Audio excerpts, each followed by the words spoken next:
Hi, everybody. So we're going to go ahead and start. Just a very brief introduction because I know you're really here to hear Anna and Isa. Thank you. When I first met Anna and Isa, it was before I'd read their book.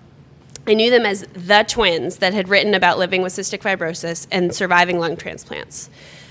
Two different people had recommended the book to me, one, of course, being my mother.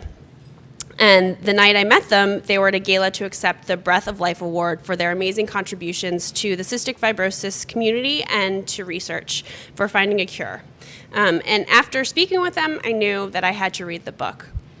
So reading about their struggle, their thirst for life, and their desire for normal lives just reminded me of my daily struggle with CF. They keep going and pushing themselves and each other to stay healthy and achieve the lofty goals they set for themselves. I wanted to bring Anna and Isa to Google because I knew that their story was not only relevant to people living with cystic fibrosis, but to everybody that struggles to attain their goals. And when I read The Power of Two, I stopped letting myself give up. Not that I did it all that often, but anytime I wanted to, I stopped. At the end of the talk, we'll hear a bit from Kathy Connolly and Danielle DeLuca from the Cystic Fibrosis Foundation to let you know about ways you can be involved. So for now, please join me in welcoming these two strong women, Anabel Stenzel and Isabel Stenzel Byrnes. Thank you. Thank you, Allie. Thank you so much for your kind words. And I think we look at everybody with our similar struggle with great respect and admiration as well. And thank you for inviting us here to Google. So thank you all who are here from Google to listen to us. So I'm Isabel, or Isa Stenzel Byrnes, and this is Anna. I'm a social worker and health educator by training, and I've been living in the Bay Area for, over half my life.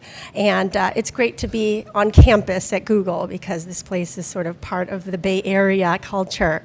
So Anna and I are going to share a little bit about The Power of Two, our book, why we wrote it, how we wrote it, and why it matters to you. And so I will start off. I want to also thank the CF Foundation for being here and supporting this event. We wouldn't be alive if it wasn't for organizations like the CF Foundation. So first and foremost, what is The Power of Two about? This is a coming-of-age memoir. Mainly, it's about twins. We grew up as twins, and we wanted to document our interdependence, our symbiosis as twins. It's also a family memoir. It's a family story, just like everyone has a family story. But we wanted to share what it was like for our family growing up, particularly with a struggle like an illness. We wanted to share about the influences of our cultural heritage, which I feel are quite unique in cystic fibrosis. It's a predominantly Caucasian disease, and since my parents are immigrants from Japan and Germany, we wanted to share that aspect, how they influenced us. We wanted to show the truth about the day-to-day challenges of living with CF, the good times and the not-so-good times. And then finally, we wanted to show what it was like to receive a lung transplant, the hope and the transformation in our lives that occurred because of our lung transplant. So ultimately, this is a story called The Power of Two. It was named after the Indigo Girls song, and it's a story of the power of two. Two individuals, two defective genes, two cultures, two lungs, and then finally, it's a story about our two donor families. So I'm just going to give a little bit of background. What is cystic fibrosis? For those of you who are not too familiar with it, it is the most common genetic recessive disease. It affects primarily Caucasians. About 30,000 Americans are affected with CF, and probably more now that most states are screening all newborns for the disease. Many years ago, the average person with CF lived until their early teens, but because of advancements in medical science and treatments through the CF Foundation's advocacy, the average life expectancy today is in the late 30s. And the primary problem in cystic fibrosis is that the mucus the body makes is too thick, and that causes congestion in the lungs that results in lung infections and problems in the pancreas or the intestines where the food is not digested properly because of this thick mucus. So there are a lot of treatments involved as a day-to-day regimen to take care of oneself, to clear out the lungs, and to help with nutrition. It is a very variable disease. So some people are very mildly affected and some people are more severely affected. It is life-threatening, although not as universally fatal as it used to be. It definitely has that challenge. And it's very high maintenance, so there's things to do on a day-to-day basis to take care of oneself. So this is just a little bit of an introduction of the primary characters in our book. This is really a family story, and it's really about our parents who first immigrated to the United States in the 60s, and they came from Japan and Germany, and we were born shortly thereafter in 1972 and diagnosed with cystic fibrosis at birth. And at that time, they were told that our prognosis or our lifespan would be about 10 years of age, and certainly that has changed significantly. They also had an older son, my brother, Ruta, and my parents took on our diagnosis as more of a challenge and an opportunity to grow and to really put all their energies into giving us the best life possible with traveling and camping, Girl Scouts, hiking, and we talk a lot about that as well. Because cystic fibrosis is a chronic illness, we did face many hospital stays as children. We had probably several hospital stays per year for IV antibiotic therapy. These are treatments in the hospital to fight the infections in our lungs. We really found the hospital to be a second home. We learned a lot about the medical environment, and we became very comfortable in that setting. We played, we raided the supply closet, we took lotion and tape and played bowling with them. We actually started doing arts and crafts in the hospital and ended up creating a business and selling painted t-shirts to nurses. So we really made it as productive and fun as an experience as possible. This is just a quick picture about the treatment burden, the day-to-day care. Most people have a medicine cabinet in their house, but we actually have a medicine closet, or several medicine closets with all the oral medications, the intravenous medications, and the inhalation medications. The lower left corner shows the day-to-day treatments that we had to do, where we pounded our chest to clear our lungs so that we could breathe. And that was taking up probably 3 to 4 hours a day. It's quite involved. And just, showing you the importance of in health insurance and also drive and passion. We needed something to motivate us, to keep us disciplined to do all this, to stay alive. Just want to also mention in our book, we do talk about the cultural influences on illness. For our particular parents, being Japanese and German, they were both raised in the war and World War II, and really raised us with an attitude of gratitude. So no matter what our situation, we were always taught to be grateful. Well, at least we have a hospital to go to. At least we have medications that we can take. And that helped us compared to what they had to deal with as children in World War II. Things like discipline, stubbornness, shame. Japanese culture is very shameful. Those are a little bit of a stereotype, but certainly something that held true in our life experiences. And for dealing with illness, having discipline really helped with the medical regimen. Being stubborn, we weren't going to accept that poor prognosis. We were going to fight the odds. And then, certainly acculturation. We had to learn how can we make the most of an illness in our society, despite the upbringing that my parents brought to America. For example, shame. We took many years to become comfortable with who we are as despite our illness, and I think that's a very American thing. My parents really grew up to appreciate the American dream and the potential that exists in this culture, that you can do anything even if you have an illness. You can get a job, you can go to college. Things aren't like that in Japan. So this book also portrays not only two people dealing with an illness, but also about our normal lives. We talk a lot about relationships, about dreams and goals like college and travel, and about getting married. And these are just a few photos of that life experience. We were really raised not to let CF control us, but to have our lives and then let CF be kind of on the sidelines. with good time management and discipline, we really could do what everyone else did. There's a little bit of a cliche saying that says, if it doesn't kill you, it makes you stronger. And I really believe that that really helped us achieve all our goals and do what we could despite very poor lung health. Let's see, does this work? Does this work? Okay, sorry. Rather than going back and forth, I'll talk through this. And so the truth is, as we continue to pursue our career and as we continue to pursue our relationships and travel and so on, our illness continued to progress despite all the best treatments and the IV treatments and hospitalizations. Unfortunately, CF is still a very powerful disease in some people. And so through the years, we continued to need more antibiotics, and ultimately we needed oxygen because of lung failure. But this is an example of how we wrote about continuing to live life and enjoy it despite some of the medical challenges. I love camping and I loved hiking, and so with my oxygen I would just go out and do that stuff.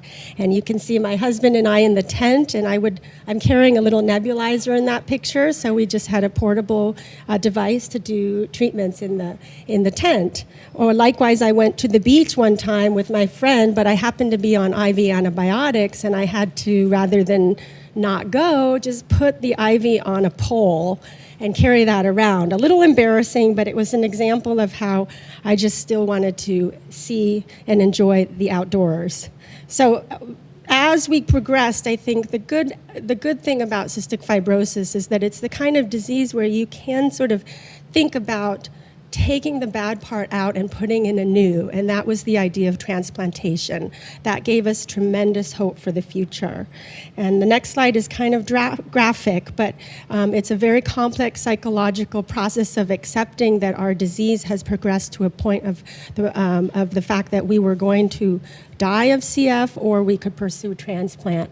Luckily, we were both offered this very generous gift of life. Anna was almost 9 years ago received a transplant, and I received mine almost 4 years ago. And there you can see a picture, 5 years ago, excuse me. There you can see a picture of me saying goodbye to my CF lungs. They were very, very damaged, and actually the pathology report, they said there was no evidence of any functional lung tissue remaining. They would actually crumble when we touched them. And then, pardon that very graphic slide, but that's the scar for the transplant. I consider it a scar of honor, of survival. So our book, again, entails the day-to-day process of what it was like to get listed for a transplant, wait for a transplant, and then receive one, and then recover from it. And again, we convey briefly in the book how amazing it is to go from a lifetime of illness to a sudden wealth of health that we have never experienced before in our life. And being able to hike mountains and run and ski and swim and play bagpipes even are all just a tremendous miracle to us. So we just have to put in our little pitch here that I know it's a very personal topic, but if you ever thought about organ donation, you can go to that website and educate yourself about that process. We truly, truly admire and respect people who are signed up to be organ donors. So why did we write The Power of Two? This process started over the last many years. We love to write. That's the first reason. It's very enjoyable as a hobby to be creative and use words in an artistic way. We, Anna and I, set a goal. We're very goal-oriented to publish a book together. And we're biology majors, and we wanted to see if we could do it. And so we mainly wanted to write a book so that we could raise awareness of cystic fibrosis and organ donation. This is a very rare disease. Only 30,000 people have it. If we don't write about it, if we don't talk about it, who will? And so we wanted to be ambassadors. Again, Anna mentioned, we are of the generation where this disease transformed from one that was pretty fatal back in the 70s and 60s, but now it's much more of a chronic disease. Even though it still has its opportunity to threaten life, it's more of a chronic disease. And then we wanted to show human perseverance. Regardless whether you have CF in your family or know anybody with it, everybody faces challenge. And unfortunately, everyone will face health challenge in the future at some point or know somebody who will. And so this is hopefully a story that conveys the importance of perseverance through any kind of trial. We didn't write this book for sympathy. We don't want people to feel sorry for us, but we wanted people to understand what it was like to grow up with this disease, to have empathy. And most importantly, we also wanted to show other people with CF that we're not alone in this. There are many people like us, and we're all in this together. I don't want to be too positive here, but what we tried to do in the book is really convey the gifts of illness, some of the positive aspects of life that have occurred because of illness. Sometimes I wonder if growing up with CF has been the best life scenario that I could ask for, because from day one I knew that my time was limited, so that meant I had to live extremely well and deliberately and make the most of my time. But I also learned as my body started to get sicker and I got more frustrated that I learned that I still have things that work. My mind and my spirit work, and we're so much more than our bodies as human beings. We struggled, but ultimately found a place where we could accept this disease and let go of the resistance of wanting to be normal. It wasn't easy, but that's part of growing up. We also wanted to convey that, again, I mentioned this, limited time requires us to appreciate each and every day. We talk about our illness community. We grew up with many friends with cystic fibrosis at camp and other organizations, and that those people were really didn't always survive. So we knew that we needed to love them and care about them and be good friends with them in the time we had them. And of course, hope is the best medicine. So, okay, again, I sort of mentioned this, the importance of community, that we felt that feeling alone with the disease is very, very dangerous for our mental health and our physical health as well. Being part of a CF community gave us a sense of belonging, a sense of pride that if those guys could do it and they're strong and they're funny and great to be with, then we can be part of that. We also, as we got sicker, learned the importance of asking for help. I think in America we're taught to be independent, but there's a point where we need to ask for help. And when we were stronger, giving back and providing service for others to us was very healing. Okay. And then this is a quick slide about the transplant community. After we received our transplants, we became active at the transplant games. And the picture on the upper right is a group of transplant recipients, including myself, and we were at Mammoth Mountain, 11,000 feet. And I think sort of many people might think it's no big deal to go to mountains like that. But after a lung transplant, it's just unfathomable that we can walk and hike up to that mountain without, I mean, we feel it a little bit, but not really struggling much at all. So we all share common values, common sort of ways of looking at life that make us appreciate and grasp the preciousness. We mainly wrote our book and actually dedicated to our donors to pay gratitude to them for their tremendous gift they gave unconditionally to anyone at a point of real tragedy when their loved ones died. So we pay tribute to Anna's donor family, the Dorn family. Her donor was a 29-year-old young man who died of an aneurysm. And I give tribute to my 18-year-old donor who died in a car crash.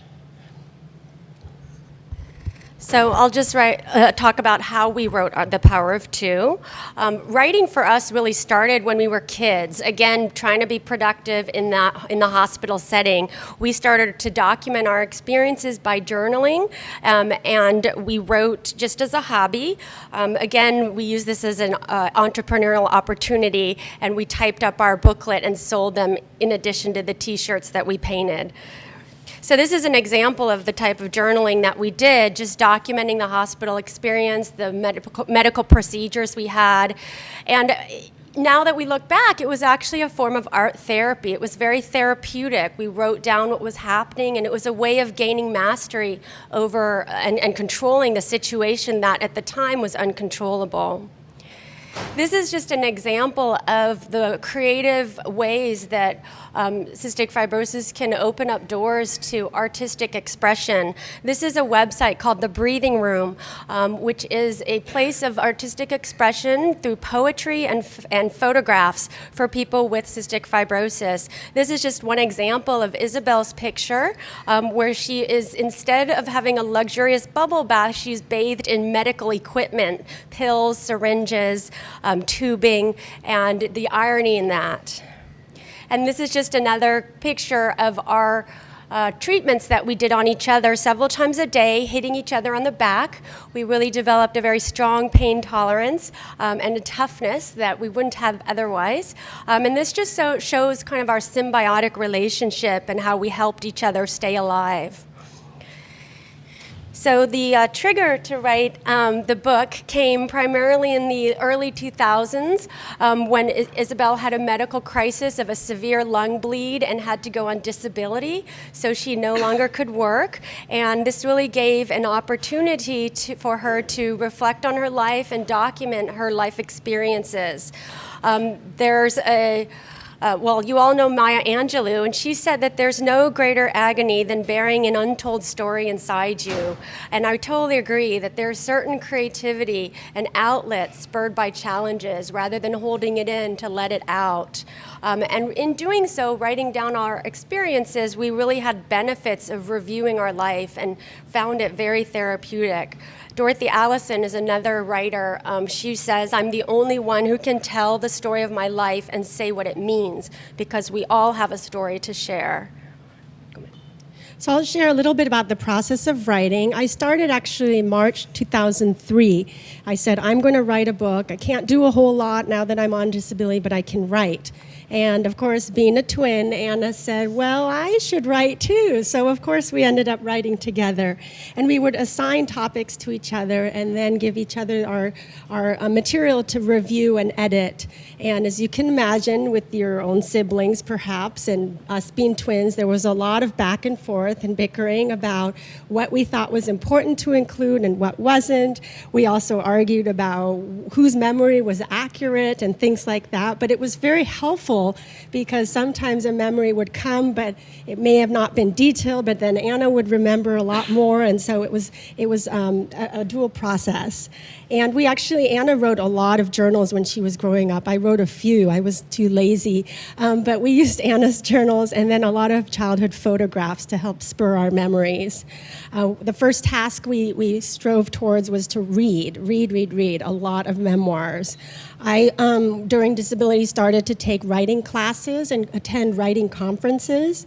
And again, it was a wonderful outlet and distraction for me while my body was falling apart. I had a goal to work on. I had writing buddies and people who edited my material, mainly my husband, which was great. And so after about 18 months, we completed our first draft, during which I sort of physically fell apart, had a transplant, and recovered. So that was sort of a minor break. But then after 18 months, we started to pursue publishing, and that actually took 24 months. It's a competitive market out there, but our focus was not to give up and keep trying to get published.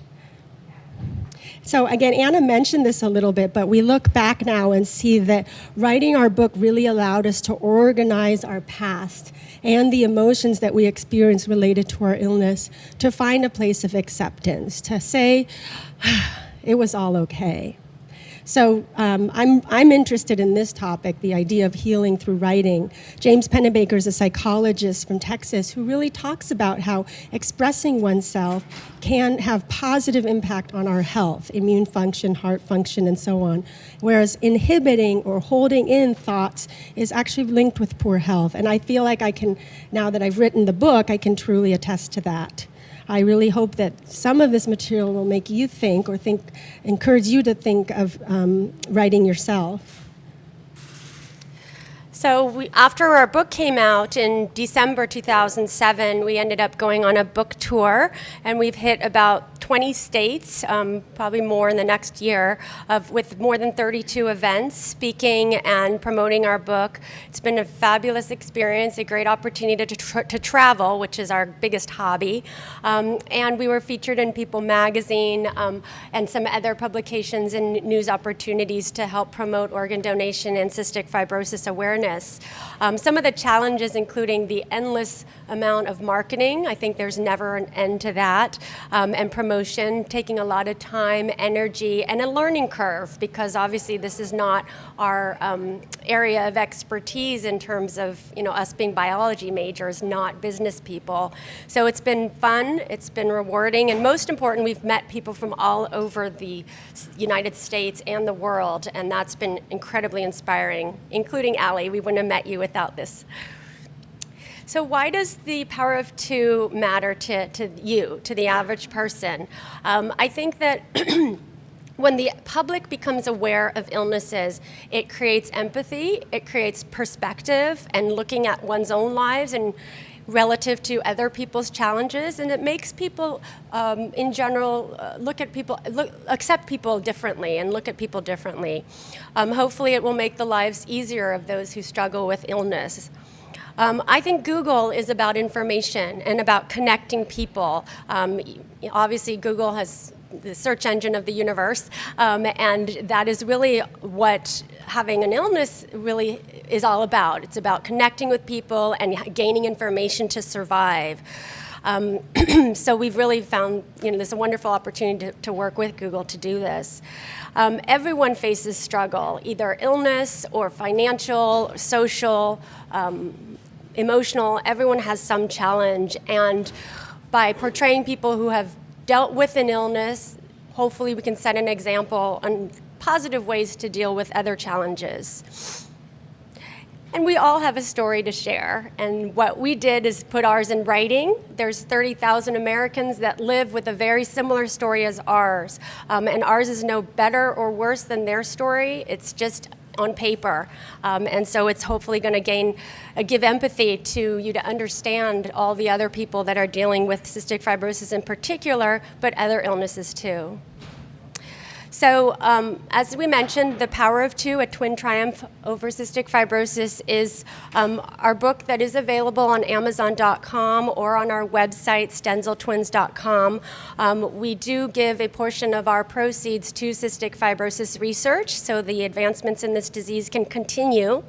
We thank Google for inviting us. We do have some materials on the table there, brochures if you're interested in purchasing our book, and brochures on organ donation. Before we leave, we do have a little bit of time to read an excerpt from our book, so we'll be doing that for about 5 more minutes, and then we'll open it up for questions and answers.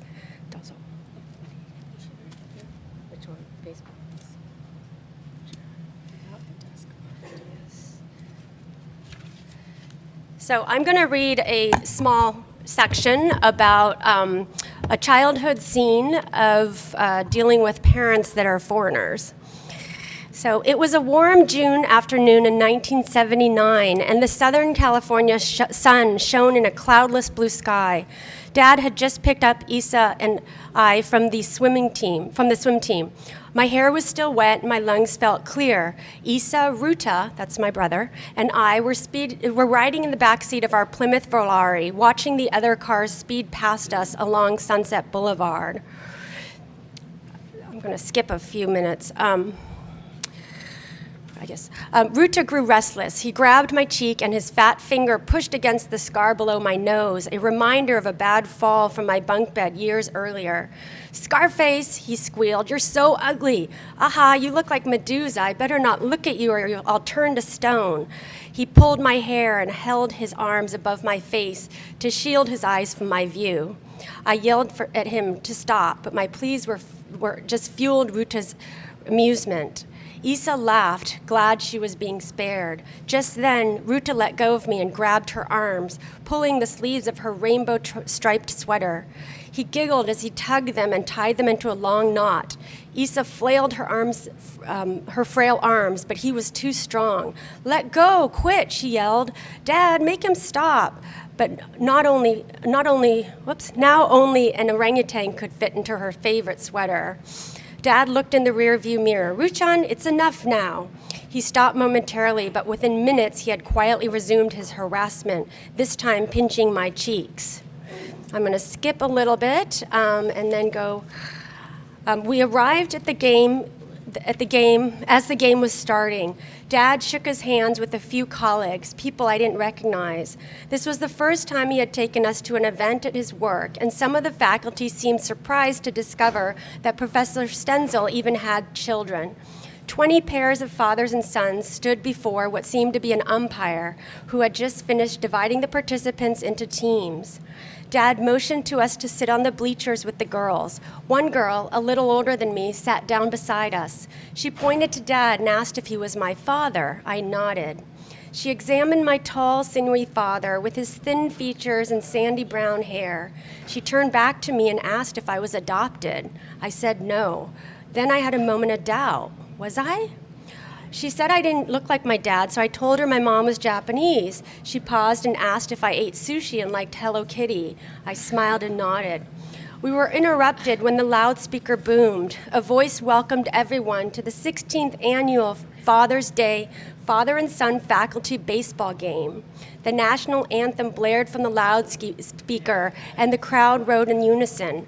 Hats were removed, hands placed on hearts, heads tilted toward the sky. In a buzz, the words of the anthem began. Oh, say can you see by the dawn's early light.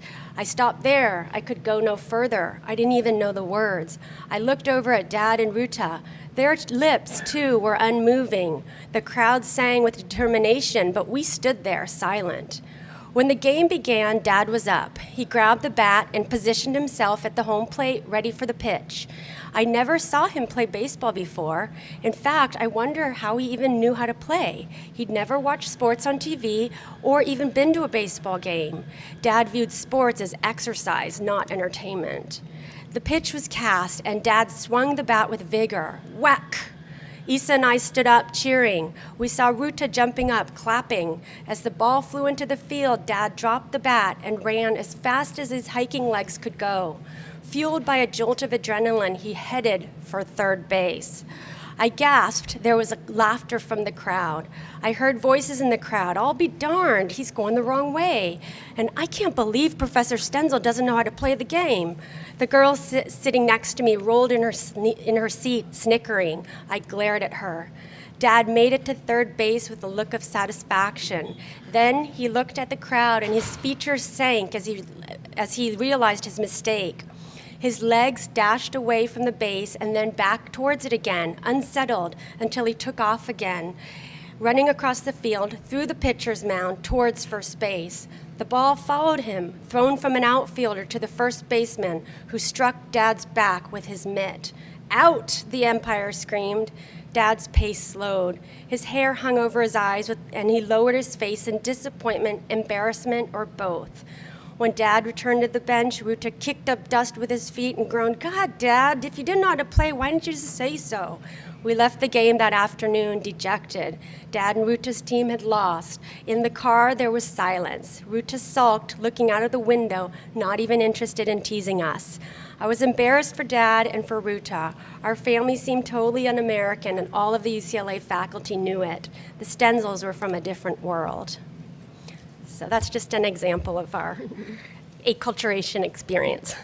And a portrayal of how illness was just one component of our memoir. So now I would love to have Kathy or Danielle come to speak about the Cystic Fibrosis Foundation, and we have a really exciting event coming up, a couple of events. Thanks so much. I'm Danielle, and this is Kathy. Thank you so much, ladies. You did a wonderful job, and I feel like every time, I mean, we work for the foundation, but every time I've heard them speak, this is my third time now, I'm like ready to go again. Just to tell you a little bit about the Cystic Fibrosis Foundation, I'm sure you are all familiar with different foundations like the Cancer Foundation. There's many different foundations who are doing research. The Cystic Fibrosis Foundation is actually the only foundation who is doing research for cystic fibrosis. So as they were saying, there's only 30,000 people in this country who have the disease. Now, that sounds like a big number, but it's actually not. So we're what we call an orphan disease, and that means that we don't get funding from the government. So the Cystic Fibrosis Foundation actually works really hard to put all of the money that we get towards research. So talking a little bit about how we worked this, the president, Bob Bell, who's the architect of the CF Foundation, actually had to come up with a way to be able to fund research. So what they do is they actually, basically kind of like what Google did, got venture capital. We get venture philanthropy, and that's kind of how we coin it. So we work with different research facilities and medical advancements, and we're working forward together. So we're a little different in ways because we have to fund it ourselves. And so I think maybe Kathy, I don't know if you have anything to add a little bit how we work, but. Sure. I'm a little bit more comfortable down here. One of the things that we're probably the most proud of is our efficiency rating. Much like the Better Business Bureau, charities have an opportunity to be rated, and we have a 4-star rating with Charity Navigator, which is the Better Business Bureau of foundations, et cetera. And that we're very proud of that. 90 cents of every dollar that's raised is spent on the programs versus on our overhead. So that's a phenomenal number, a 10-cent administrative overhead, and that we're exceedingly proud of. So many foundations do tremendous work, but we do it on a dime. And that's pretty impressive that we're able to increase the lifespan of families or of patients with CF from when we started in 55, from age 4 or 5 up to 37.8 right now. So we're really proud of that. One of the things that we're here to talk about today, the twins did a fabulous job talking about their experience. One of the things that you can do to change the outcome and make the life expectancy even greater is participate in Team Google for Great Strides. That is our annual fundraising walk that we have. Ali Sudo has generously spearheaded the Team Google, and we'll walk May 2nd in San Francisco. There's a couple of different walks, but that's the one that, if that date doesn't work, there are other ones, where it's a community event where we bring together families of those affected by CF, friends and family, and we have a fun-filled day. And so we encourage everybody to think about creating, participating in the Google team that Ali is spearheading. We can register you today. Again, remember that the proceeds go to the research, not to pay our salaries. Some of it, obviously, but at 10 cents, that's just such a phenomenal number if you have an opportunity to look at other foundations, et cetera. So thank you very much for including us today. It's an honor to be on this, to share the stage with the Stenzel twins. And if you have any questions about the Great Strides Walk, as I said, it's at Crissy Field, May 2nd. It's 6.1 miles. Mm-hmm. No? Allie's saying no. 3 miles? You can walk it well, there you can and do back. one half or not. Yeah. For those aggressive individuals. But also thank Allie for everything that she put this together. I think coming from me, you being my peer, again, I feel very motivated to hear all of you speak because this is why we do what we do. So I want to thank you for sharing your story, you guys for sharing your story, because that's why we work on what we're doing. So thank you. Yep. Yeah. Now we're open. We have a couple more minutes. Does anybody have any questions? I think one of the most prominent comments we've had on our book is that we're tremendously honest. So we don't have anything to hide. My mother sort of raised us to be ashamed, and then we took a 180 and said, shame is so out. So we're pretty open. Any questions? Well, I think he has gotten used to his twin sisters getting a lot of attention anyway. And I'm assuming you're asking specifically about the book. I think it has been a little challenging for him, but he has become a very supportive sibling over the years. And of course, we portray him as a teaser, but I think most big brothers were teasers, if I'm correct or not. Yeah, there's something very normal about that, and then I think, you know, again, having twin sisters, it was extra hard for him, so he came out in that way. So I don't really know how he feels. He's not an expressive kind of person, and but he actually did give us permission to publish everything, and if there's something wasn't comfortable with him, he asked us to edit it out. So we definitely worked with our whole family and some of our friends as well, asking permission to disclose their information or even change names if necessary.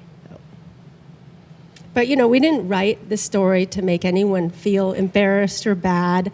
I think our guiding principle was truth, and to share the truth of what has happened with our interactions in the family. And I think all of my brother and my parents have been tremendously emotionally mature.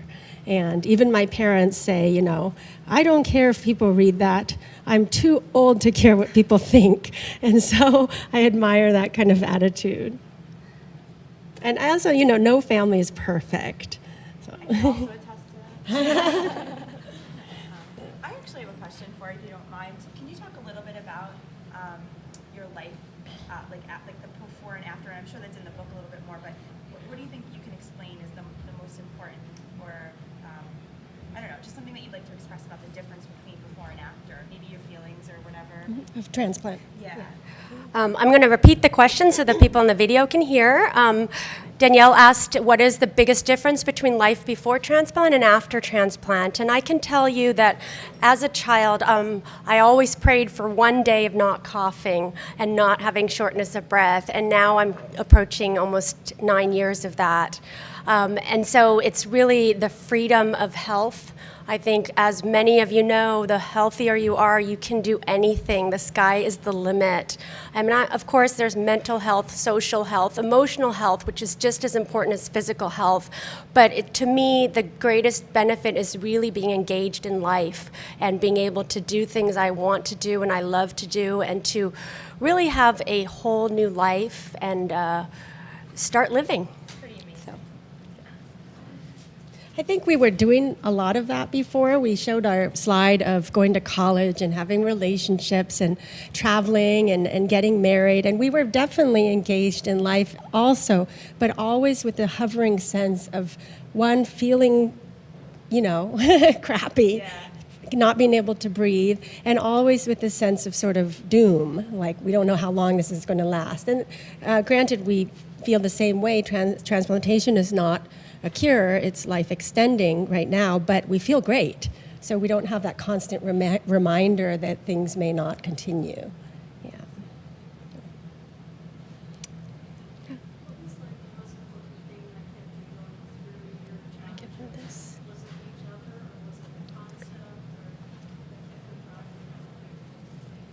Okay, the question was, what was the most important thing that kept us going, what kept us sort of driven to keep going? And I would have to say, yes, it was our own bond as twins. And we kind of joke about things. You know, humor is such an important way to cope with illness that we always joke like, okay, we're taking turns dying, you know, and then when one was dying, the other would go the other one on, come on, keep fighting, and then we'd reverse roles every couple years. Hopefully that'll stop. But definitely I think we had a desire to keep going for each other because we can't imagine life without the twin. But we're also adults and we now have wonderful partners. I've been married for almost 11 years and my husband keeps me going, he keeps me fighting. And when Anna had severe rejection, he kept me going. But I think that we need people in our lives. We humans have evolved to be social animals, and I think our connections with people, the strength and depth of our love for people around us really motivates us to keep going. If that's gone, then I think there's no reason to live. Yeah. And I think the illness experience also challenges one on the spiritual realm, where you look inward, you look upward, and say, well, why is this happening? Why are you testing me? No matter what one's religious background is, I think that's a natural thing. And so for us, we're not necessarily religious, but certainly it has helped us spiritually look into a higher reason for this, and to believe in miracles, because they still exist. I do remember, I think we also like to be busy. We like to get involved with things and have projects, and we both work and so on. And then, there was a point where Anna had rejection, and she was just going downhill. And then she said, "I'm too busy to be sick." And so I think that's our coping mechanism. I have a feeling that a lot of people who work at Google might be like that too, just really driven and focused on contributing and being productive to the world. And I think suddenly faced with a life-threatening illness, it's a real downer. And I think part of that drive to want to be productive and contribute sometimes can fight the illness part. Any other questions? Great. Well, thank you so much, all of you, for being here. We really appreciate your interest, and we appreciate your desire to learn about cystic fibrosis. So thank you for being here. Have a wonderful week. Thank you for taking the time out of your work day. Thank you.